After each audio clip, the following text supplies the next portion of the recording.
पूंजीगत व्यय का अर्थ, मीनिंग ऑफ कैपिटल एक्सपेंडिचर। ठीक है, पूंजीगत व्यय होता क्या है या कैपिटल एक्सपेंडिचर क्या होता है, इसके बारे में जानेंगे। तो पूंजीगत व्यय को जानने से पहले हम जानेंगे पूंजी क्या होता है, कैपिटल क्या होता है। तो अर्थशास्त्र में पूंजी से आशय धन के उस भाग से है जो अतिरिक्त धन उत्पादन के लिए प्रयोग में लाया जाता है। देखो, अर्थशास्त्र में जो है पूंजी को ये माना गया है कि जो अतिरिक्त धन उत्पादन करने के लिए प्रयोग में लाया जाता है, पूंजी कहलाती है। ठीक है, अब लेखांकन में जो है, लेखांकन में वार्षिक चिट्ठे के आधार पर संपत्तियों का दायित्वों पर आधिक्य क्या कहलाता है, पूंजी कहलाता है, कैपिटल कहलाता है। मतलब पूंजीगत व्यय का अर्थ अब क्या होता है, पूंजीगत व्यय का अर्थ क्या होता है, मीनिंग ऑफ कैपिटल एक्सपेंडिचर। तो पूंजीगत व्ययों का आशय ऐसे व्ययों से है जो अस्थायी संपत्तियों को खरीदने, उनमें वृद्धि करने तथा अस्थायी संपत्ति की कार्य क्षमता में वृद्धि करने के संबंध में जो व्यय किए जाते हैं उसे हम पूंजीगत व्यय कहते हैं या कैपिटल एक्सपेंडिचर कहते हैं। ठीक है, मतलब अस्थायी संपत्तियों को खरीदने के लिए जो व्यय किए जाते हैं और उनमें वृद्धि करने के लिए जो व्यय किए जाते हैं, या अस्थायी संपत्तियों की कार्य क्षमता में वृद्धि करने के लिए जो व्यय किए जाते हैं।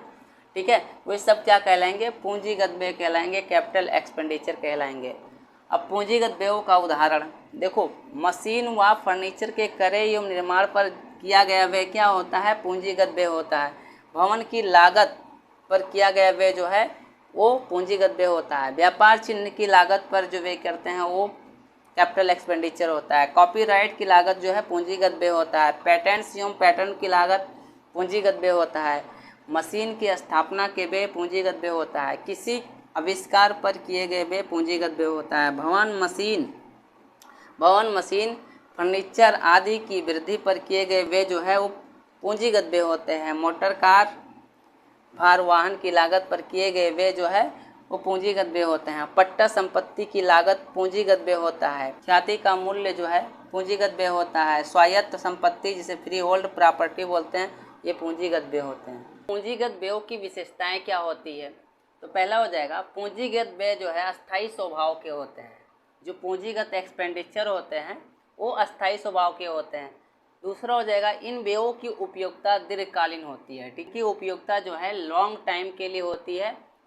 तीसरा हो जाएगा पूंजीगत व्यय जो है इस प्रकार का व्यय है कि उसका स्वरूप जो है वो दृष्टि गोचर होता है अर्थात दिखाई देता है। जैसे यदि व्यावसायिक संपत्ति के रूप में कोई मशीन क्रय की जाती है या खरीदी जाती है तो इस मशीन का जो व्यय होगा वो पूंजीगत व्यय होगा, कैपिटल एक्सपेंडिचर होगा।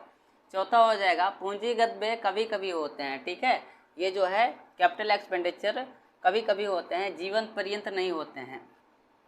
जैसे अस्थायी संपत्तियों के क्रय पर किए हुए व्यय वो क्या होंगे, पूंजीगत व्यय होगा। 5 नंबर हो जाएगा इनमें व्यापार की उपार्जन शक्ति बढ़ती है। ठीक है, और इन व्ययों को चिट्ठे में संपत्ति पक्ष की ओर दिखाया जाता है।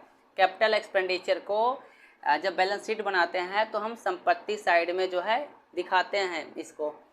6 नंबर हो जाएगा ये वे अस्थायी संपत्ति प्राप्त करने एवं इसके प्रयोग में लाने के लिए किए जाते हैं। ठीक है, अस्थायी संपत्ति को प्राप्त करने के लिए और इसका प्रयोग में लाने के लिए जो व्यय किए जाते हैं वो पूंजीगत व्यय होता है, कैपिटल एक्सपेंडिचर होता है।